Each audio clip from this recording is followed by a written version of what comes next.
The power of the unexpected. Peter Drucker points out that the easiest and simplest innovation opportunity lies in unexpected occurrences. In the late 1940s, everyone knew that the only sensible use of computers was for advanced scientific work. IBM picked up an unexpected source of interest. Certain large business firms, who were not then users of computers at all, indicated that they might want a machine that could run the payroll. IBM was much smaller than UNIVAC. The UNIVAC, which was an acronym, UNIVAC, and it stood for Universal Automatic Computer, was the first general-purpose electronic digital computer designed for commercial use. But through providing a machine specifically for payroll applications, IBM overtook UNIVAC within 5 years. Unexpected successes, shrewdly observed, can transform an industry and overturn competitors' rankings. Drucker also demonstrates that unexpected failures may be just as fertile a source of insight as successes. The Ford Edsel was the best planned and designed car in automobile history, yet it stunned the industry by being its biggest failure. Ford, very wisely, wanted to find out why. What was happening in the industry that ran counter to everyone's assumptions? The Ford people discovered that the prevalent segmentation of the industry by income groups was giving way to the new segmentation of lifestyles. Hence, Ford developed the Mustang, a personality-based car that restored the company's fortunes. The unexpected is often a tremendous clue to developments that are reaching their tipping point. Crossing the chasm. In the 1950s, marketing theorists proposed a useful model of how new technologies and products are adopted. First, by innovators, then by early adopters, then by the early majority of users, then by the late majority, and finally, by the troglodyte laggards. An original and incredibly useful twist to this general model was proposed in the 1990s by Jeffrey Moore, a California-based high-tech marketing guru. In his brilliant book titled Crossing the Chasm, Moore points out that in the early days it is easy for a new technology or product to sell itself, since the people who will try it will be innovators who love technology or something new for its own sake. Typically, the founder of a high-tech company will be a techie, an enthusiast, an evangelist of the new way. For him, selling to innovators is natural and involves no need to reframe the message. But when it comes to selling to the early adopters, and still more to the early majority of users, there is a major barrier, or gap, to be crossed. What Moore calls the chasm. The chasm is there because the mainstream market is not impressed by technology per se. If anything, the mainstream market is intimidated by technology. The mainstream market wants better performance, lower cost, and all the boring, normal purchase criteria. And it wants to be sure above all that the new product and technology is reliable, here to stay, and an integral part of the mainstream market, rather than a plaything for technophiles. This requires a quite different marketing and selling approach to that of the early days. Technological enthusiasm becomes counterproductive. The message must be functional benefits and superior performance. This is the chasm that many incipient technologies and very young companies cannot cross. If they can't cross the chasm, they disappear into it, never to be heard of again. Moore's model helps to explain why there is what I call the warning or warm-up period, during which the new technology is evident but not yet conquering the world. The model also gives the astute observer the tools with which to predict whether or not the new technology will make it, and some insight as to when. Unless the technology can sell itself to mainstream customers, which is very unlikely, it requires particularly careful product design and marketing to make it very user-friendly. The technology will only cross the chasm if it is dressed up to look much less innovative and subversive than it really is. The technology needs the Trojan horse of mainstream marketing to persuade mainstream customers to let it into their lives. Unless and until this is evident, the new technology will stay in the wilderness. Cars must appear like horse-drawn carriages, hence horseless carriage. Airplanes have to look like trains with aisles and windows and an engine at the front, not like birds or bats. The PC has to resemble a typewriter. The Internet has to seem like an extension of earlier software tools linked to the well-established PC. Exponential growth. Albert Einstein, asked what was the greatest force in the world, replied, without hesitation, compound interest.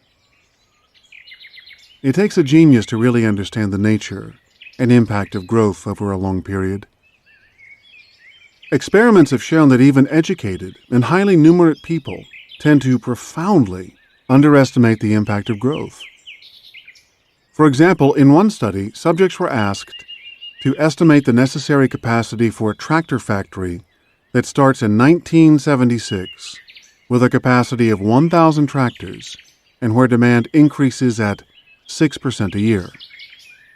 How many tractors, they were asked, would the factory have to make in 1990, 2020, 2050, and 2080?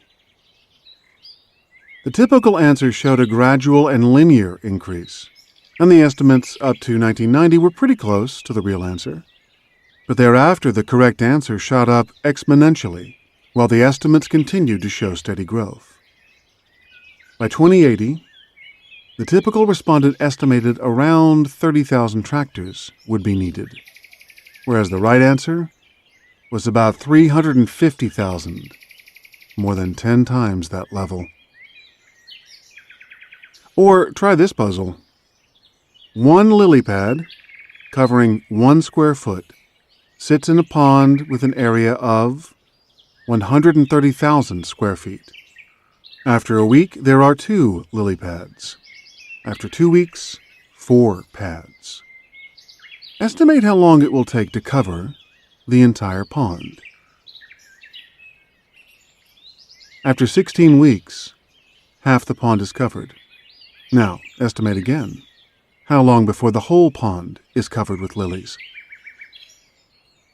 It has taken the lily 16 weeks to cover half the pond, yet the right answer is that it will take only 1 more week to cover the whole, since the lily pads are doubling their domain every week. 17 weeks in total. Remember the fable about the Indian king who wanted to reward the inventor of chess? All the inventor wanted was a few grains of rice, 1 for the first square on the chessboard, 2 for the second, 4 for the third, and so on for all the squares. The king thought this was modest until it was computed that for the last square alone, some 9 quintillion, 223 quadrillion, 372 trillion, and 36 billion grains would be required. About 153 billion tons, or more than 2.5 million big cargo ships packed to the gunnels with rice. This is because of exponential growth, in this case, the doubling of rice on every square.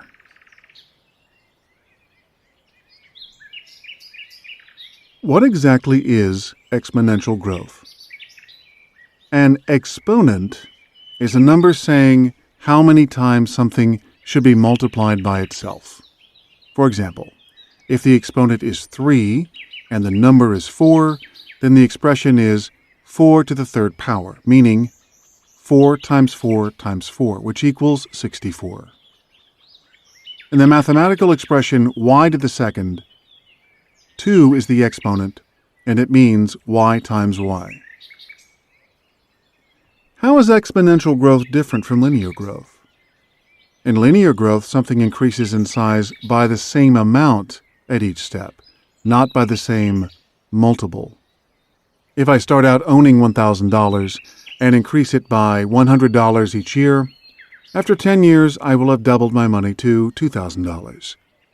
This is a linear increase, the same amount each year. But if I start out with $1,000 and increase it by 10% each year, after 10 years I will have $2,594. This is exponential growth, a constant multiple, that is 1.1, of growth each year. If I carried on for another 10 years, linear growth would give me a total of $3,000, but exponential growth, $6,727. Any market or business that grows at 10% or more for a significant stretch of time will have a far greater effect in terms of value creation than we would intuitively estimate. Some businesses, such as IBM or McDonald's in the period from 1950 to 1985, or Microsoft in the 1990s, managed to grow at more than 15% per annum, producing fantastic increases in wealth. If you start with $100 and grow it by 15% per annum for 25 years, you end up with $3,292, nearly 33 times as much as you started with. A slightly higher gain in percentage terms ends up making a large difference. For example, American stock picker William J. O'Neill ran a fund for his classmates that started with $850 in 1961 and ended up with $51,653 in 1986, after all taxes had been paid. Over 25 years, this is an average increase of 17.85% each year, producing a total that is 61 times the original stake. Thus, 15% per annum for 25 years produces 33 times the stake. But adding fewer than 3 percentage points to the growth rate, at just under 18%, produces a 61 times increase. Exponential growth changes things qualitatively as well as quantitatively.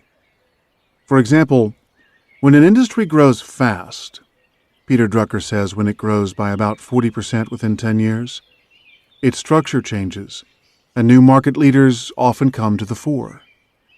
Markets grow fast because of innovation, discontinuity, new products, new technologies, or new customers. Innovators, by definition, do things differently. The new way rarely fits the habits, ideas, procedures, and structures of established firms.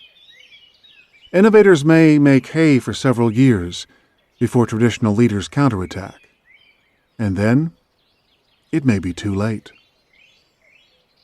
Fibonacci's rabbits. Here's a fascinating puzzle about exponential growth. In 2012, Leonardo of Pisa, who was nicknamed Fibonacci 600 years later, constructed the following scenario. Start with a pair of rabbits. Then imagine that each pair gives birth to another pair 1 year, and the second pair the year after that. After that, they're too old to breed. How does the number of pairs of rabbits progress? And is there anything intriguing about this? You can work it out if you want to, but here's the answer. The number of pairs in each year is as follows: 1, 2, 3, 5, 8, 13, 21, 34, 55, 89, 144, etc. Can you spot anything weird about this? There are actually two amazing things. One is that from the third number onwards, each following number is the sum of the two preceding numbers, such as 3 plus 5 equals 8. The other is that each year's number is bigger than the year before's, after year 3, by a virtually constant ratio, which soon becomes very close to 1.618. In other words, there is a constant rate of growth of just over 60%. There are good mathematical explanations for Fibonacci's rabbits, for which, fortunately, we don't have space. The rabbits do, however, illustrate the power of exponential growth, as well as the fact that even apparently reasonable growth like this can't go on for too long. After 114 years of Fibonacci rabbit growth, the volume of rabbits would exceed the volume of the universe, and all humans would be dead, smothered beneath the bunny mass. Fur-fetched indeed. Big Bang. A more extreme form of exponential growth was probably responsible for the start of the universe. Astronomers and physicists now generally accept the Big Bang theory, according to which the universe started at an unimaginably small size and then doubled in a split second 100 times, enough to make it the size of a small grapefruit. This period of inflation, or exponential growth, then ended, and linear growth took over, with an expanding fireball creating the universe that we know today. Creation of any sort involves exponential growth. The interesting lesson is that with exponential growth, you don't need to start big. In fact, you can start extremely small. If the universe can start with something so small that we can't imagine it, and expand to its current, equally unimaginable size, then the initial size of a new business is totally irrelevant. The key requirement is a period of exponential growth, followed by a longer period of linear growth. Insights on growth. The greatest opportunities for creation and growth occur at times of punctuated equilibrium, or, if you prefer thinking of it this way, at and immediately after the tipping point. Punctuations and tipping points don't occur without warning. There is always a period, sometimes quite long, of pre-punctuation warm-up, when the existing system shows signs of instability and the new system is silently building momentum. For new technologies or new products, the tipping point will not occur until the innovation can appeal to the mainstream market, which means that it must be sold on grounds of conventional benefits, and that the revolutionary nature of the change, if there is one, must be downplayed. Periods of rapid change and high exponential growth do not, typically, last long. A new equilibrium with a new dominant technology and/or competitor is likely to be established before long. Periods of punctuation are therefore exciting and exhibit unusual uncertainty. The payoff from establishing a dominant position in this short time is therefore extraordinarily high. Dominance is more likely to come from skill in marketing and positioning than from superior technology itself. Most innovations fail. To buck the trend, they have to cross the chasm or pass the tipping point to reach the mainstream market. Acceleration is the key. Unless a new product or technology is accelerating, it's unlikely to make it. Say's Law of Economic Arbitrage. In 1803, French economist Jean-Baptiste Say, 1767 to 1832, produced a remarkably modern work titled A Treatise on Political Economy. Thomas Jefferson pronounced it a very superior work. His arrangement is luminous, ideas clear, style perspicuous, and the whole work brought within half the volume of Adam Smith's work. It contained many surprising innovations, including coining the word entrepreneur, and in the same sentence, the first theory of economic arbitrage. He wrote, "The entrepreneur shifts economic resources out of an area of lower productivity into an area of higher productivity and yield." Long after the notion of return on capital was promulgated, Say identified one of the most important engines of economic creation and progress. Resources are essentially finite, so growth depends not so much on the discovery and exploitation of natural resources as on making each unit of resource go further. This is partly a function of better technology and methods, but also the entrepreneur's skill in moving resources to where they can be most productive. Freud's reality principle. In 1900, Sigmund Freud, 1856 to 1939, published The Interpretation of Dreams and founded the new science of psychoanalysis. One of his key concepts was the reality principle, which says that what stops us from using other people for our own ends is that they are trying to do the same to us. Confronted by reality, we have to accommodate other people's needs and the demands of the outside world in order to obtain any satisfaction for our instincts. Freud's concept is clearly valid, but a rather different spin was put on the same idea by his contemporary, dramatist George Bernard Shaw, when he wrote, "The reasonable man adapts himself to the world, in line with Freud's reality principle. The unreasonable man persists in trying to adapt the world to himself. Therefore, all progress depends upon the unreasonable man." Creation and entrepreneurship require the supply of new ideas, new methods, and unreasonable approaches. In insisting that automobiles should be bought by working men and not just by the rich, was Henry Ford being reasonable or unreasonable? He certainly was not following demand, since there was no demand for cars except for the rich. Ford refused to accept the world as it was. He persisted in trying to adapt the world to his vision. By using the assembly line and maximum standardization, Ford cut the cost of a Model T from $850 in 1908 to $300 in 1922, and succeeded in his mission of democratizing the automobile. The Successful Entrepreneur. The Book of Genesis and the theory of the Big Bang agree on one point. There was only one genuine creation in the whole of history. Thereafter, progress means rearranging the pieces. There is nothing new under the sun. Far from being a dismal view, this should be inspiring.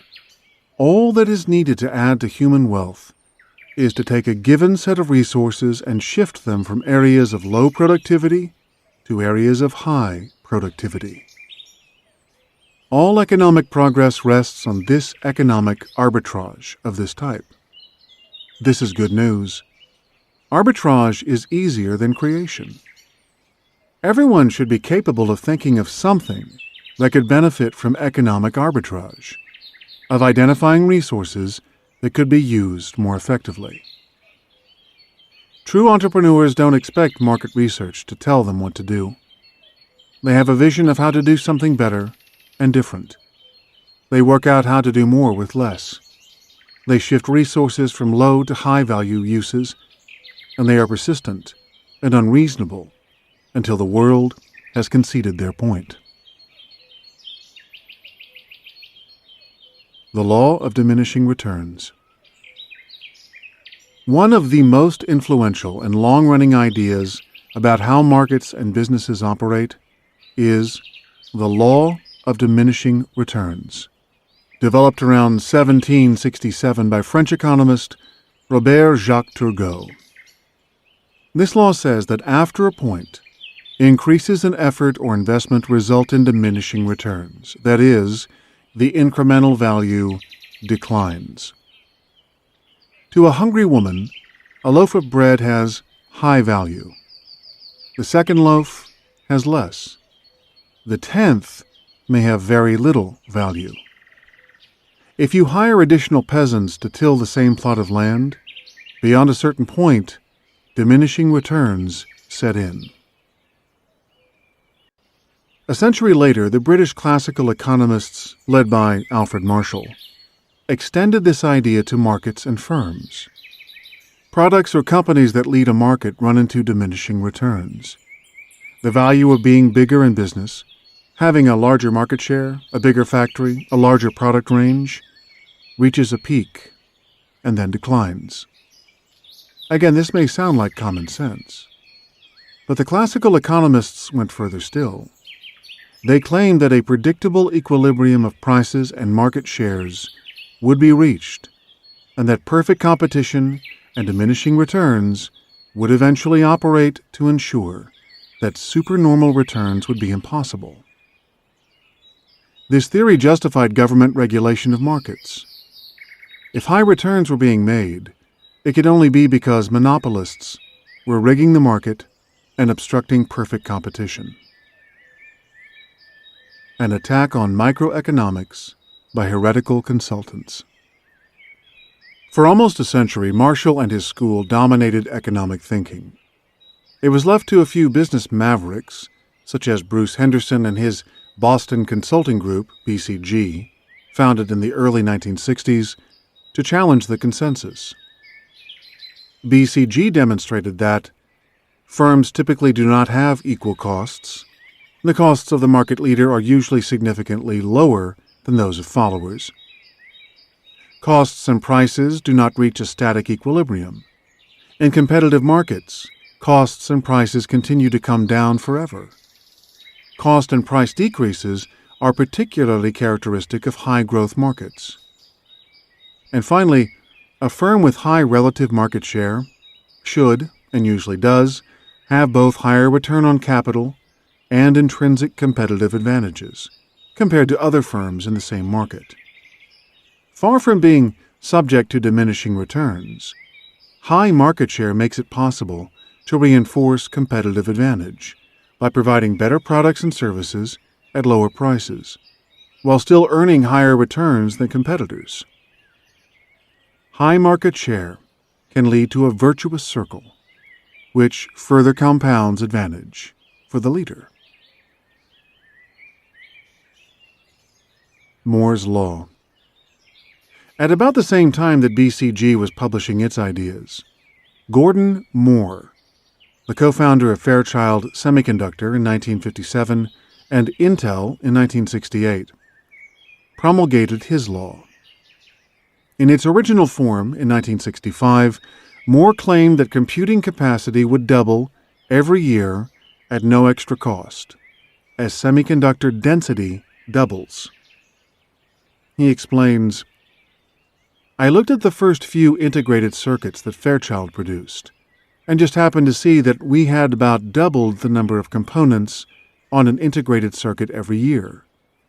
So I blindly extrapolated that for 10 years, from about 60 to about 60,000 circuits on a chip, a long extrapolation, and it was amazingly precise."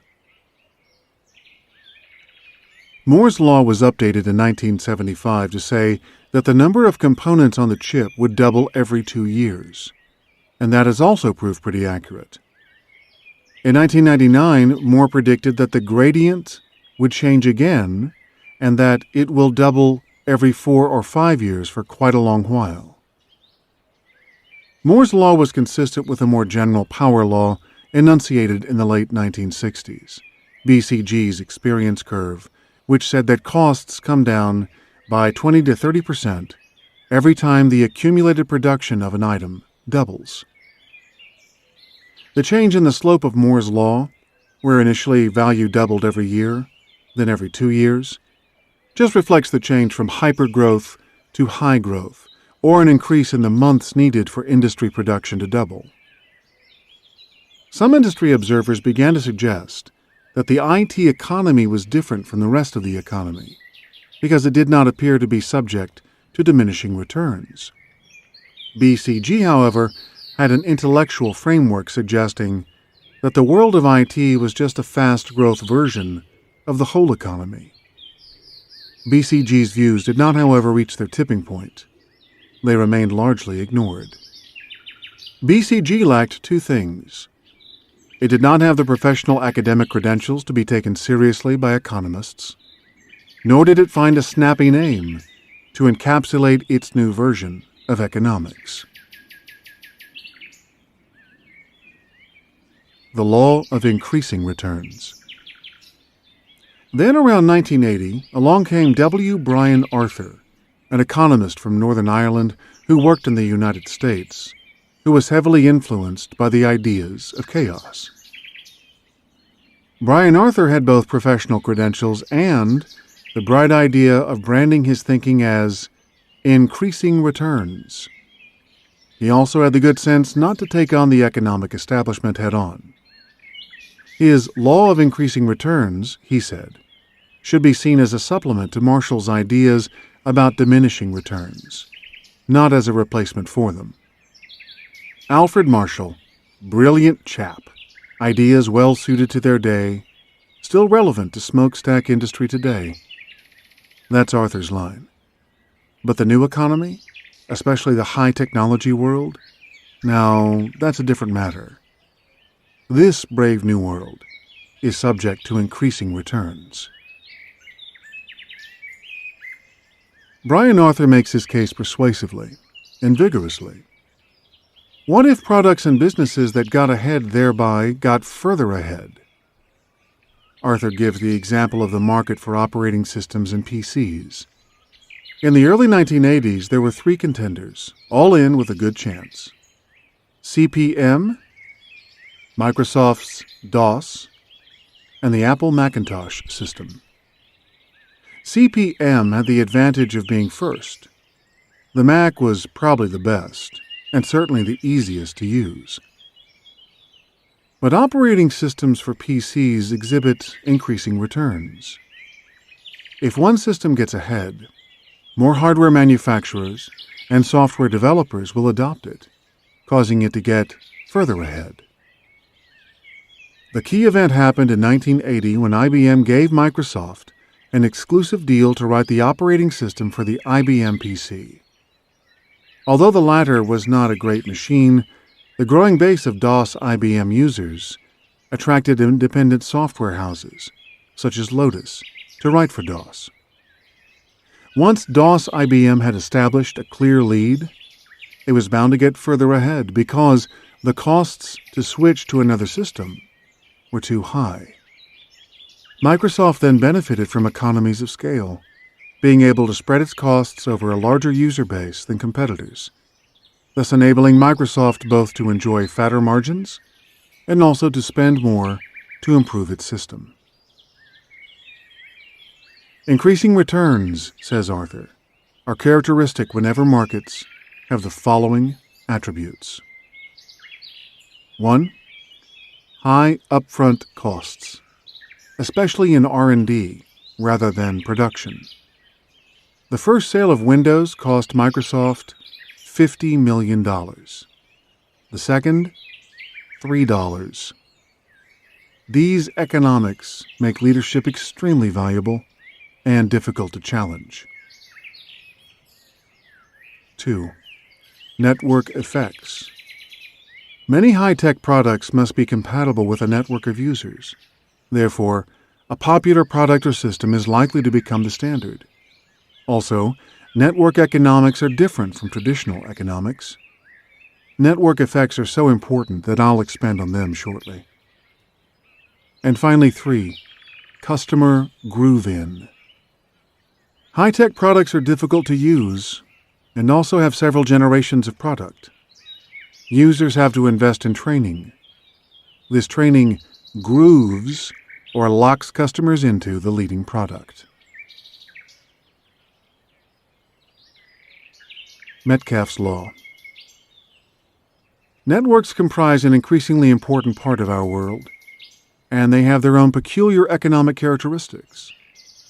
This is easiest to see in products like the telephone, fax, a PC operating system, the FedEx courier system, or the Internet. One phone or fax or email address is useless. Two have some value. Thereafter, any increase in the network size has a more than proportionate increase in value to each user.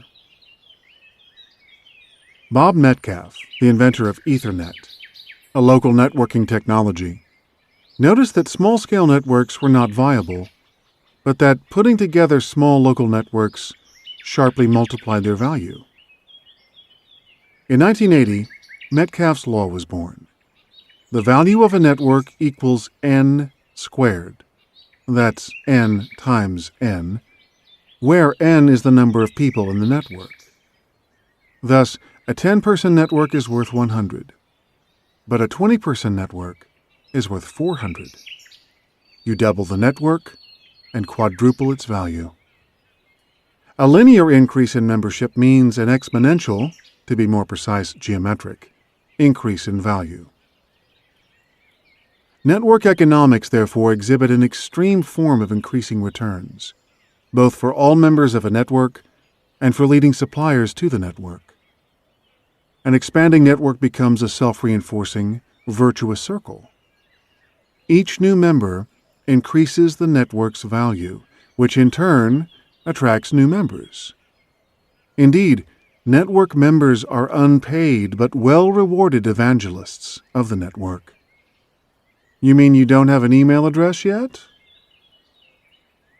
Networks typically spend quite a while reaching their tipping point, and then there is no stopping them. For 20 years, fax machines struggled to reach their tipping point. Then, from about 1985, almost everyone was installing them. Monopoly is desirable in a network. Who wants a separate airline for each route? Or 3 competing PC operating systems? With networks, value comes from openness and from proliferation. Traditionally, value comes from having a closed, proprietary system and from scarcity. No more. Ask Apple whether keeping the Mac system proprietary was such a smart idea. Ask banks whether cash machines should be proprietary or shared. The more networks ally with other networks, the more valuable they become. The gain in coverage and value creation far exceeds the loss in the exclusivity of value capture. Economist Paul Krugman observes that in the network economy, supply curves slope down instead of up, and demand curves slope up instead of down. The more you have, the more you want.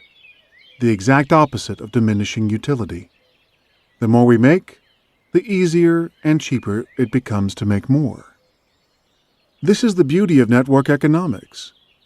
It is both deflationary, in that prices come down forever, and expansionary, in that more and more useful things are created and used. Is there a new economy and a new paradigm?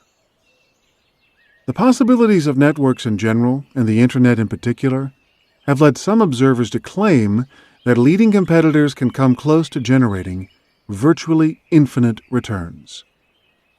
One reason is the sheer low cost of Internet transactions. It costs a traditional travel agent $8 to process a typical airline ticket versus just $1 on the web. A typical bank transaction costs $1 off the web, but as little as 1 cent on it. As the marginal value of a network increases with scale, so the average cost of software declines, since marginal cost is almost zero. Non-network businesses may have high fixed costs, but the marginal cost of meeting customers' demands never falls near to zero. Sales, marketing, and customer services are all expensive operations. By contrast, networks, and in particular the Internet, may add customers and sales at negligible extra cost. Not only this, traditionally, there has been a trade-off between high-volume standard business and customized business. The latter has required extra expense, and thus has only been viable if customers pay more. But, post-internet, the cost of customization can be trivial. And if customization greatly increases volumes, it can actually lower average cost. The Internet also separates information flows from physical flows. Take a store, a supermarket, or a bookstore. A store is both a physical entity, that is, a warehouse, and a source of information to the shopper. What is on the shelves is what is available, and it may be inspected. But the Internet separates the two. Amazon.com initially supplied the information without involvement with physical flows. It could therefore have huge stock with zero inventory, escaping the traditional trade-off between cost and choice.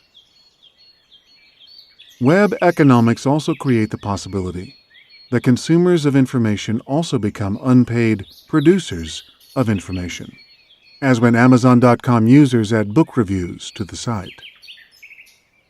Note finally that the cost of cross-selling different products decreases dramatically with the Internet. If you're selling a flight ticket, you can very easily and cheaply sell hotel rooms, travel insurance, car hire, and many other services.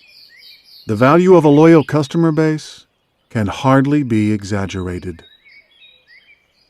But Internet and network economics generally do not offer a bonanza for everyone. Though the amount of new value created can be enormous, most of it goes to a few players in the industry. There is a further reinforcement of the normal tendency for returns to be distributed asymmetrically because of the emergence of sweet spots in the total industry chain. The theory of industry sweet spots.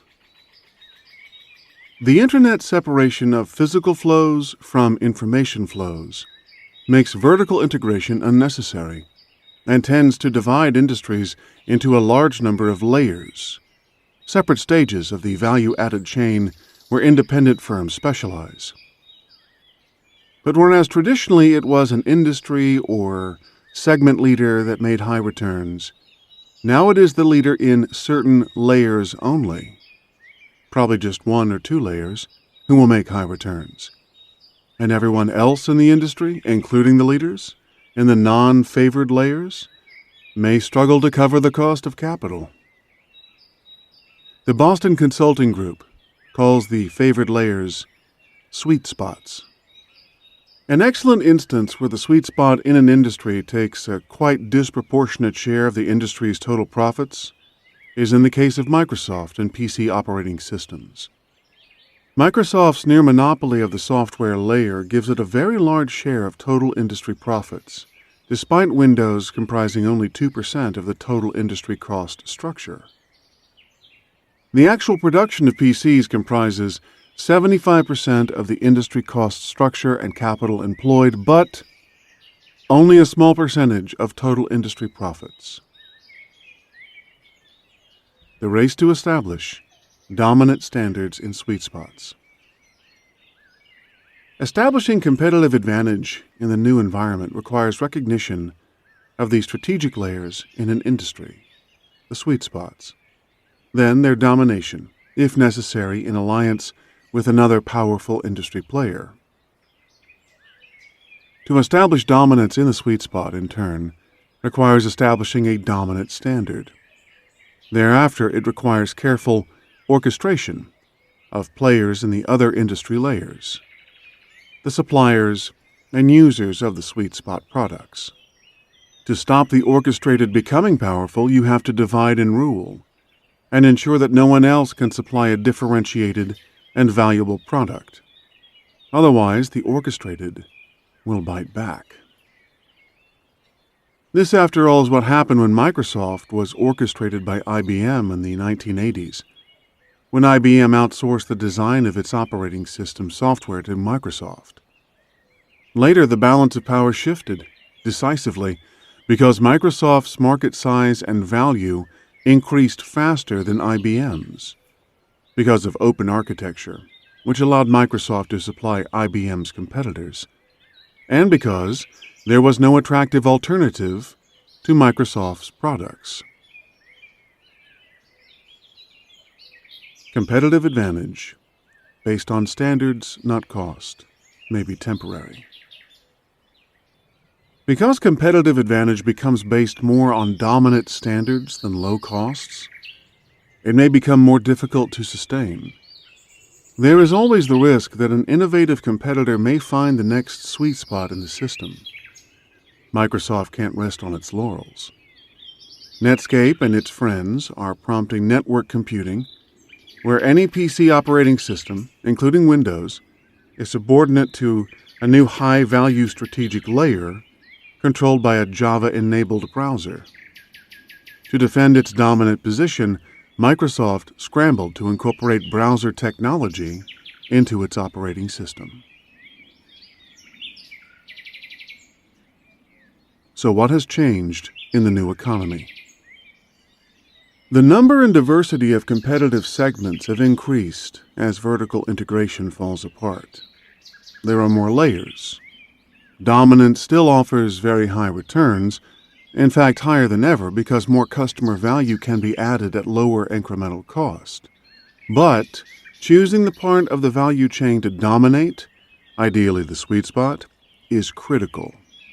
Because this dominance is more a matter of establishing dominant standards than of having the lowest costs. Defending the dominance requires the orchestration of players in other industry layers so that no single orchestrated player can become differentiated and skillful enough to turn the tables and become the new orchestrator by providing a new source of customer value and a new dominant standard. Networks, and particularly the Internet, raise the stakes. The winner takes most of the spoils, not only, as has always been true, within its own sphere of activity, but also now within the total industry, including areas where it has no assets employed. The basis of competitive advantage shifts from pure scale and the cost advantage it brings towards the scale enjoyed by having better products and dominant standards, and the opportunity to capture a very high share of industry value added from a small layer within the total industry. To sustain extraordinary returns requires eternal innovation. In short, the system dynamics have become richer. The inequality in returns has become greater, and choosing where to compete has become even more important. But leadership remains crucial. From a macroeconomic viewpoint, a long period of high growth, while the new enabling technologies become fully used, may be possible. Industrial structures and leadership may be transformed, returns on capital may rise, and temporary monopolies may become essential for the public good. But the new paradigm is not really new. It just represents one more punctuation point within mankind's long history of economic punctuations. And the ride will be as bumpy as ever.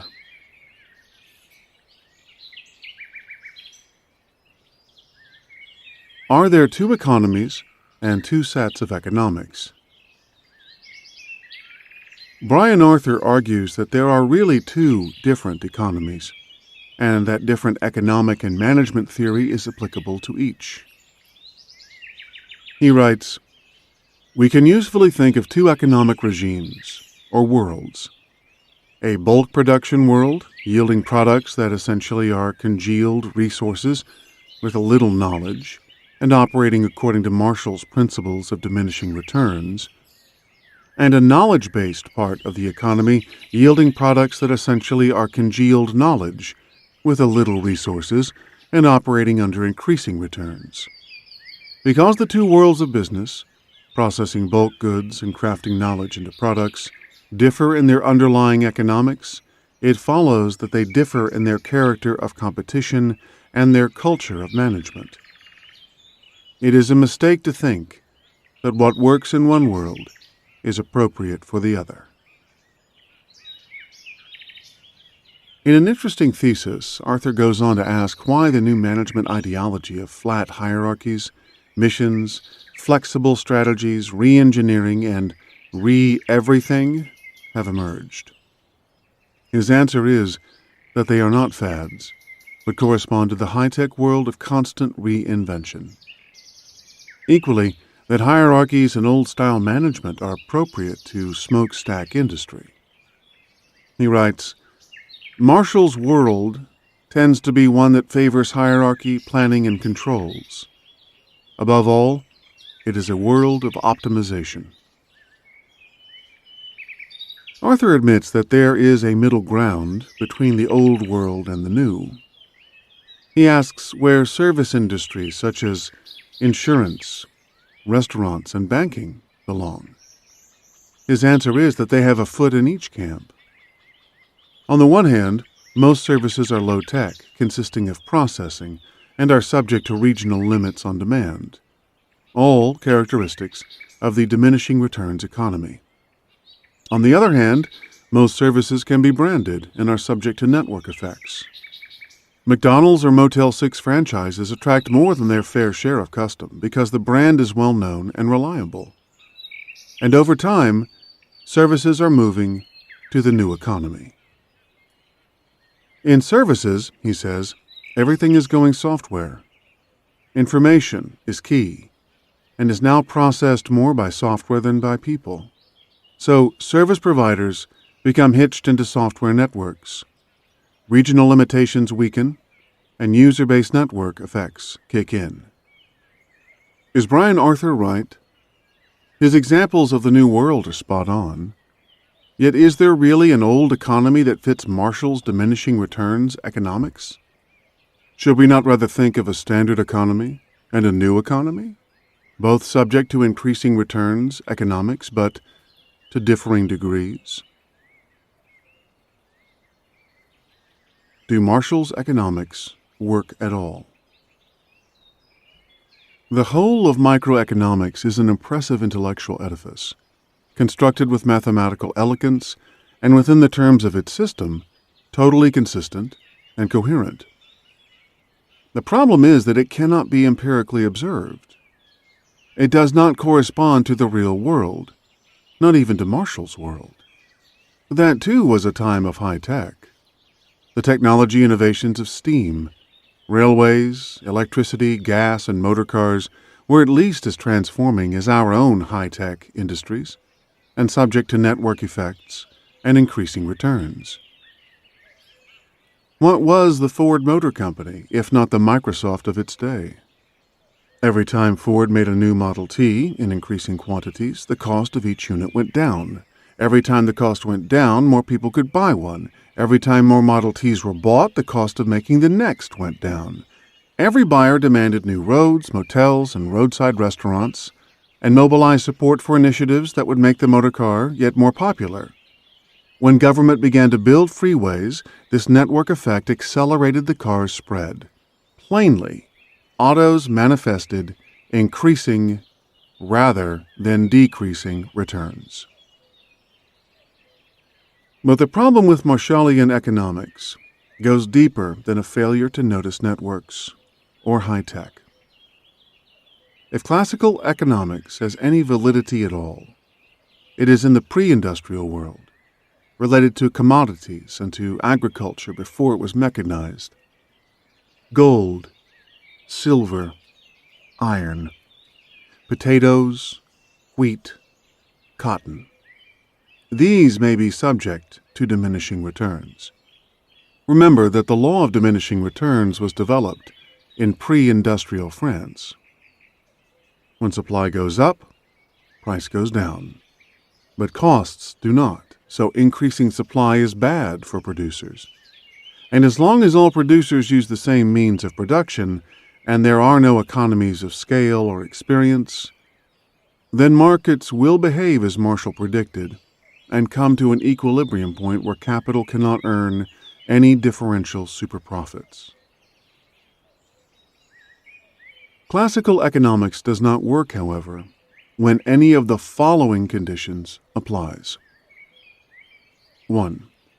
There are economies of scale or experience, so that the largest producer has lower costs, and increased supply lowers prices, resulting in higher demand and still lower prices in a virtuous circle that can go on forever. 2. There are differences of technology used, so that one technology may come to have lower costs than another reason that competitors may have different costs.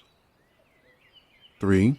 Any competitor finds a better or cheaper way to do something, again, contributing to unequal margins between suppliers.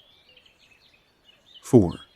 Goods cease to be commodities because one manufacturer adds extra value by means of branding, product differentiation, or better service. 5. There are high fixed costs in production. 6. There are substantial barriers to entry for new suppliers. 7. There are network effects. 8. Human ingenuity can make more out of less, so that the material costs become a very small part of the total, as with the silicone chip made with sand. And finally, 9. Resources, such as information, are enhanced rather than used up as production expands. Most business since the 19th century has had at least one of these characteristics and therefore requires dynamic economic analysis. There are only degrees to which classical economics is inapplicable and misleading, and degrees to which the new economics is applicable and helpful. To those of us brought up on Bruce Henderson's insights into the value of market share and the astronomical value of star businesses, meaning the leaders in high-growth markets, the new economics is not so new.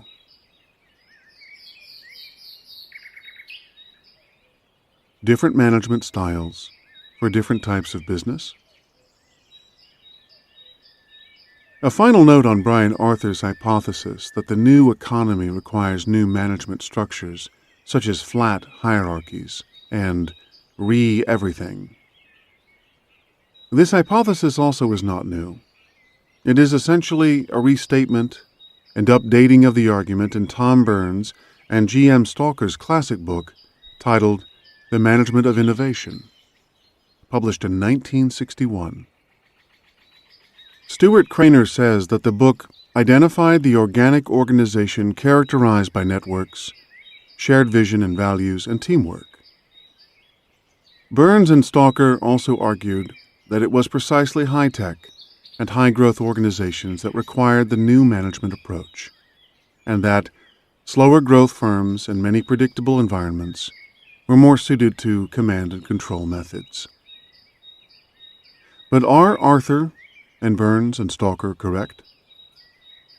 If there are, in fact, only gradations of the new economy, and nearly all businesses, in fact, belong, to a greater or lesser extent, to that new economy, which is not really new, but just a better description of the world after the Industrial Revolution, then different types of company may not need very different styles of management.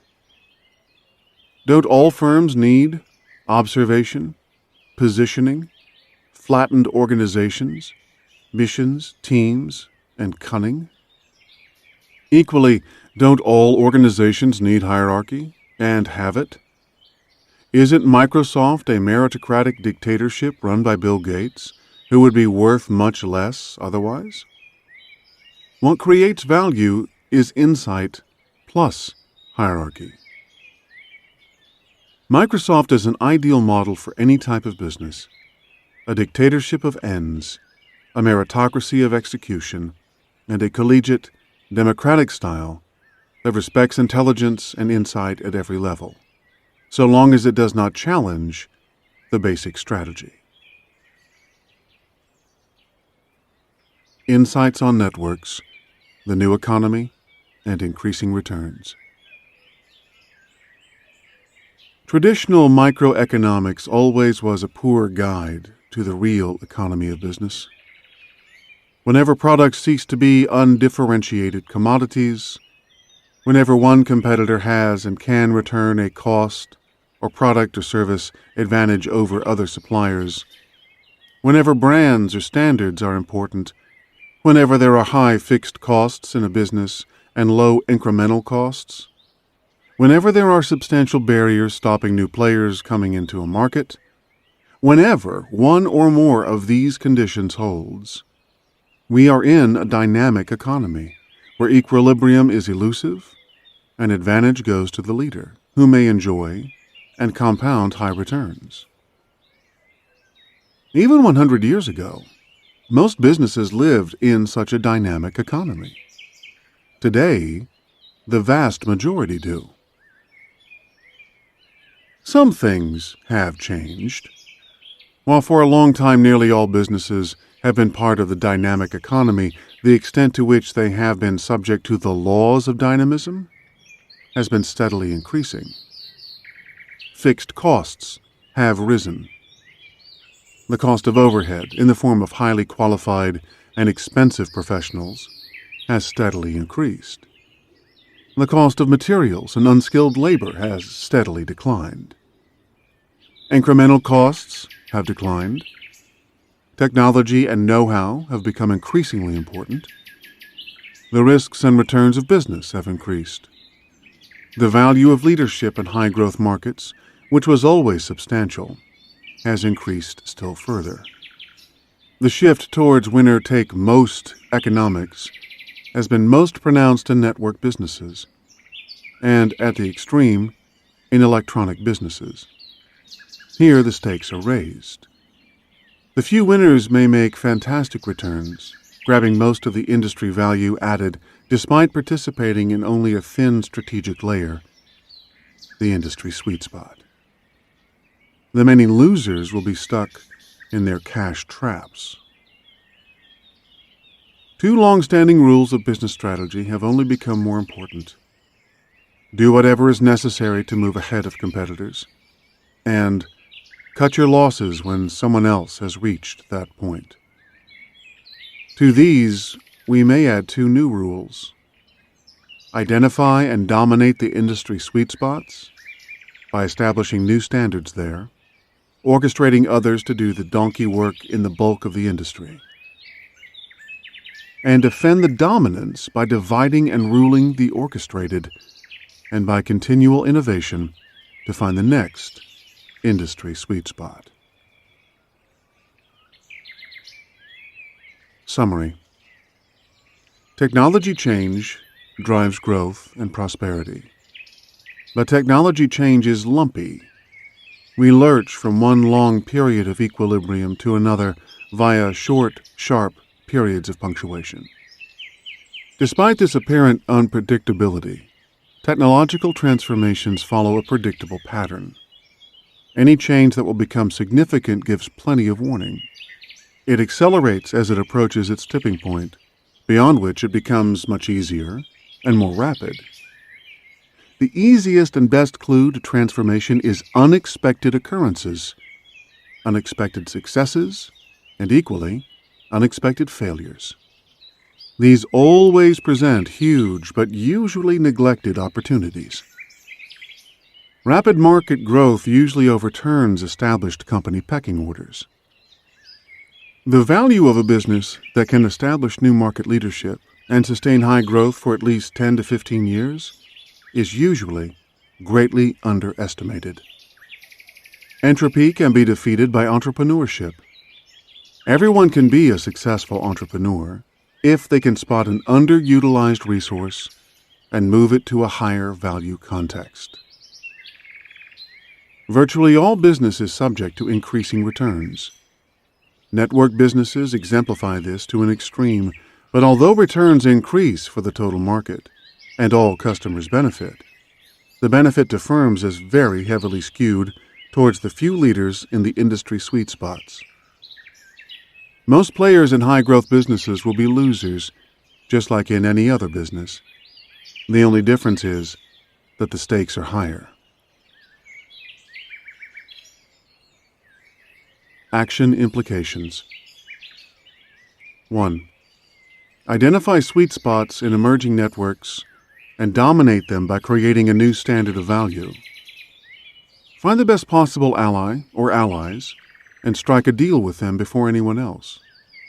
Confine your part in the industry to the chosen sweet spots and orchestrate suppliers carefully. Ensure that no supplier can develop its own distinctive standard on which you become dependent. 2. Don't play in network markets unless you can win, or unless you have a fair chance of winning and are using other people's money to punt with. 3. Find a high-growth market that you can dominate, even if it isn't a network market. Start by identifying a technology or superior way of doing business that is approaching but has not yet reached its tipping point. Become the best exponent of the new approach. 4. Find an undervalued resource and apply it to a new market. And finally, 5. Cut your losses if you can't overhaul the market leader, especially in markets with high fixed costs and low incremental costs. Chapter 12. On the paradox of enrichment, entropy, and unintended consequences. Nothing fails like success. Richard Pascal. The Power Laws of Caution. In just 13 years, between 1970 and 1983, 1/3 of the 1970 Fortune 500 top U.S. firms vanished into the corporate Bermuda Triangle. Few of them actually went bust. Most were taken over or merged with other companies, but still, it's a remarkable attrition rate. In 1982, the most successful business book of all time was published, In Search of Excellence by Tom Peters and Bob Waterman. 2 years later, Business Week ran a cover story under the strapline, Oops, gleefully chronicling the fall from grace of many of the 75 excellent companies. Later on, one of the most apparently impregnable and super successful of the excellent companies, IBM, nearly went bust. Yet Peters and Waterman had been careful in their selections. The average life expectancy of a multinational company, according to Ari de Hoysch, a former Shell executive, is between 40 and 50 years. A study of firms of all sizes, covering Japan and most European countries, showed an average life expectancy of just 12.5 years. These 3 examples show what perhaps we all sense anyway, that it's difficult to sustain success, and that even very successful corporations suffer from the occupational hazard of all corporations. They live and die by the market and competition comprises not just that for customers, but also for corporate control via takeovers. No other major institution is as exposed to failure as is the corporation.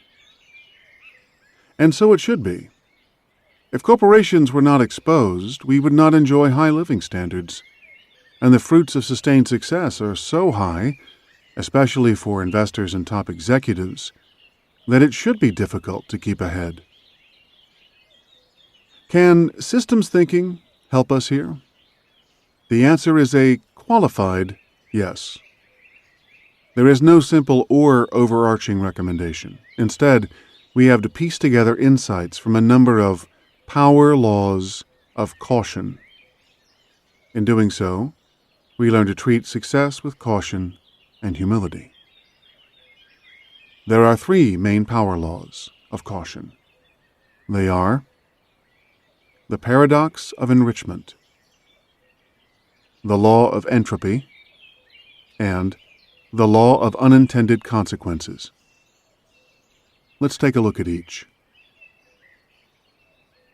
The paradox of enrichment. Studies in ecology have confirmed that the number of predators and prey tend to oscillate together in fairly regular cycles. For example, the Hudson's Bay Company has kept records of the number of lynxes, which is a predator, and hares, which is a prey, since 1850, and graphs of these records show remarkable symmetry. They move up and down together after a brief time lag. The prey depend on the predators quite as much as the other way around. Without the predators, the prey will become too numerous and starve. Both populations benefit from what we may call a swinging cycle, where the numbers swing up and down, but without reaching unsustainable peaks or troughs.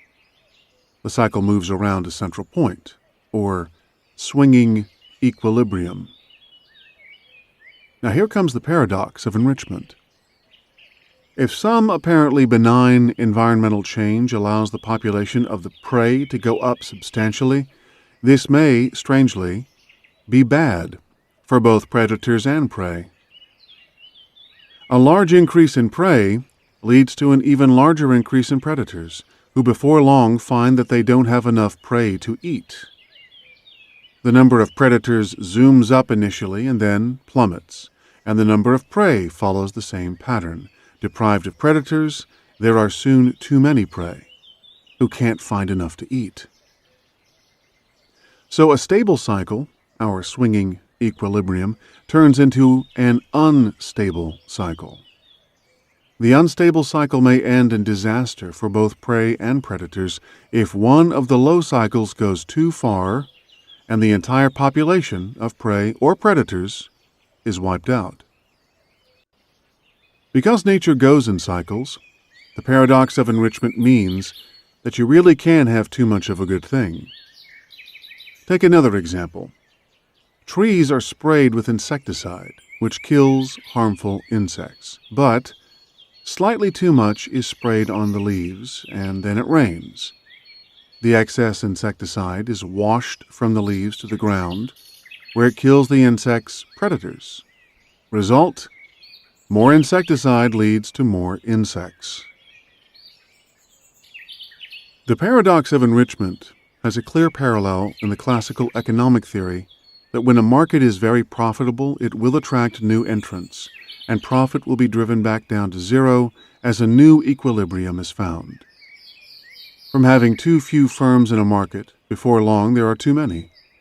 If you've been listening sequentially to this audiobook, you will know that I'm not a great fan of classical economics, since it very rarely corresponds to real-world markets.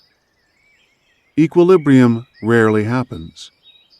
But what happens in markets is that they are cycles, which we may divide into three types: swinging equilibrium, virtuous cycles, and vicious cycles. Let's take a look at those three. Swinging equilibrium. Swinging equilibrium is the closest to the classical economist's dream. Equilibrium almost never happens, but the system swings up and down in predictable and functional ways, just as control theory says it should. This is the world of Canadian hares and lynxes, of a thermostat controlling room temperature, or the stock market's bear and bull oscillations, although, in the latter case, there is a secular trend upward. In my experience, only small parts of the business world follow this pattern. Commodity prices make a good example. Markets are only like this if they have very low barriers to entry and exit, undifferentiated products and services, and no possible advantages from scale, technology, or doing things more cleverly than others. Some markets come pretty close to this, and the pickings are almost as meager as classical theory predicts. One can think of the market for cheap bed and breakfast accommodation, for unskilled labor, or, in poor countries, the selling of firewood or watermelons by the roadside. Happily, most of economic life is not like this. Virtuous cycles. The quest for business success is the quest for a virtuous cycle. This happens when a player differentiates his product or service so that he can enjoy a higher margin than competitors, and yet have a larger market share than them. Or when he achieves the same effect through having much lower costs than competitors, and therefore higher margins despite lower prices, as a result of superior scale, technology, cunning, or defensively lower input costs. The player with higher margins can make further investments to consolidate and increase his lead. He can pay more to get the very best people or the most productive systems. He can afford to advertise or market at lower cost and higher efficacy. He can provide even better value and make the gap between himself and competitors almost unbridgeable. This is what happens with successful, very profitable companies. This, you will recall, is the world of increasing returns. Firms with virtuous cycles always account for the majority of profits in a sophisticated economy. Vicious cycles. Vicious cycles are the flip side of virtuous cycles, as seen from the viewpoint of the unsuccessful challengers. Those who are behind fall further behind. Returns diminish. St. Paul was a great exponent of virtuous and vicious cycles. He was forever writing that what goes around comes around. For example, whoever sows sparingly will also reap sparingly, and whoever sows generously will also reap generously. Successful firms can afford to sow generously. Less successful ones have to be more sparing. When virtuous switches to vicious. The danger for successful firms is when something happens in the system to turn a virtuous cycle into a vicious cycle. How can this happen? One way is via the paradox of enrichment. You can have too much of a good thing. Too much success makes you arrogant, complacent, or greedy. You ignore a new technology that has the potential to provide a better or cheaper service, because your success is built on the old technology. You make such fat profits that your managers or your unions raise the firm's costs beyond those of rivals. You stop listening to customers. You already know what they want, and they're always whinging anyway. You stop hiring new talent, or else you hire talented people but stop them doing anything new. You use highly rated paper to take over other firms, paying more than the target is worth, and then you destroy value there by making them do things your way.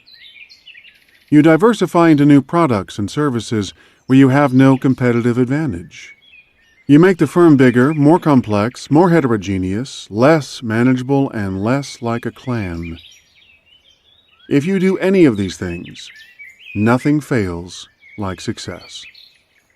This is the paradox of enrichment. When the paradox of enrichment operates in business, there is a moral flaw. But with the second of our three power laws of caution, the law of entropy, there is an amoral physical force poised to derail our momentum. The law of entropy. Entropy was coined by the German physicist Rudolf Julius Emanuel Clausius to mean the tendency of things to run down and wear out. He wrote in 1865, "I propose to call the magnitude S, which is energy unavailable for work, the entropy of the body, from the Greek word trope, meaning transformation. The energy of the universe is constant. The entropy of the universe tends towards a maximum. People grow old, houses fall down, stars burn out, cliffs slide into the sea." The law of entropy is a restatement of the first two laws of thermodynamics, developed in the years before 1850 in the quest to build better steam engines. French physicist Nicolas Leonard Sadi-Carnot found that when heat is lost, it is possible to get work out of the process. An Englishman, James Prescott Joule, discovered the converse, that when there is work, extra heat also arises. The first law of thermodynamics, arrived at separately by Joule and German scientist Julius Robert von Mayer, states that energy can neither be created nor destroyed. It can only change form. Then in 1850, Clausius, building on Carnot's work, gave us the second law of thermodynamics. Any chemical system, be it solid, liquid, or gas, will tend toward maximum disorder. Energy flows in one direction only, towards thermal equilibrium. Heat is transferred from one body to another, and this transfer cannot be reversed. Heat can only be used up once.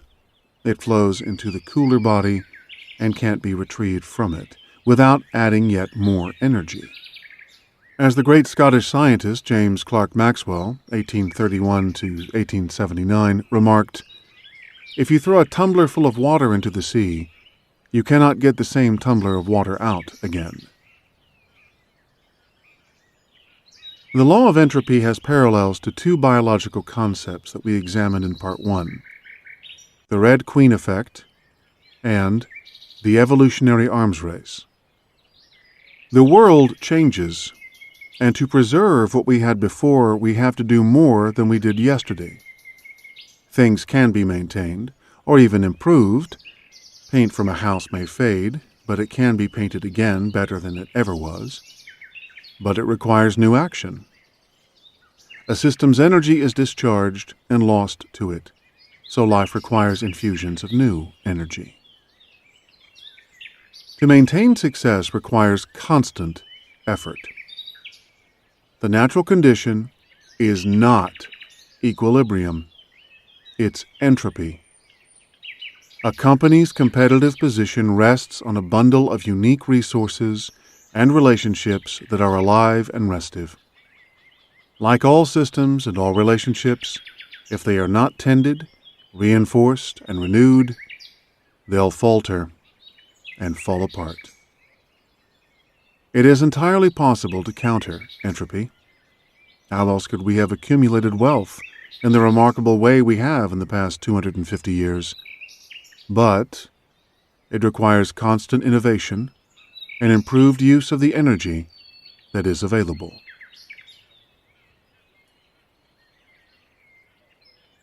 Murphy's Laws. Closely related to entropy are the laws attributed to Murphy. They have no scientific validity, except perhaps as examples of entropy, but they certainly have resonance. They're useful for any successful organization, helping to puncture complacency and prepare for contingencies. Murphy may have been apocryphal, like the ubiquitous Kilroy during the Second World War, or possibly he was Captain Ed Murphy of the Edwards Air Force Base, who said of an incompetent technician, "If there's any way to do it wrong, he will." There is now a very large number of Murphy's Laws. Here's a useful selection. If anything can go wrong, it will. If several things can go wrong, the one that will cause the most damage will go wrong first. If anything just cannot go wrong, it will anyway. For example, the Titanic. If you realize that there are 4 ways in which something could go wrong and circumvent them, then a 5th way will promptly develop. Left to themselves, things go from bad to worse. If everything is going well, you have overlooked something. Nature always sides with the hidden flaw. Nothing is as simple as it seems. Everything takes much longer than you expect. It's impossible to make anything foolproof. Fools are so ingenious.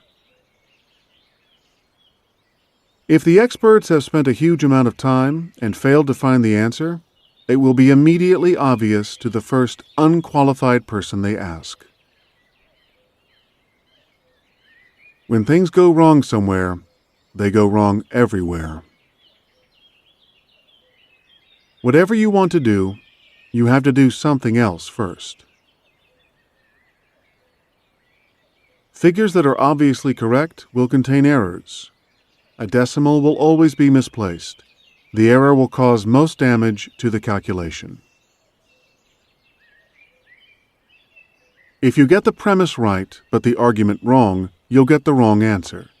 While if you get the premise wrong but the argument right, you'll also arrive at the wrong answer. You are unlikely to get both the premise and the argument right. And finally, the probability of anything happening is proportional to the damage it will cause.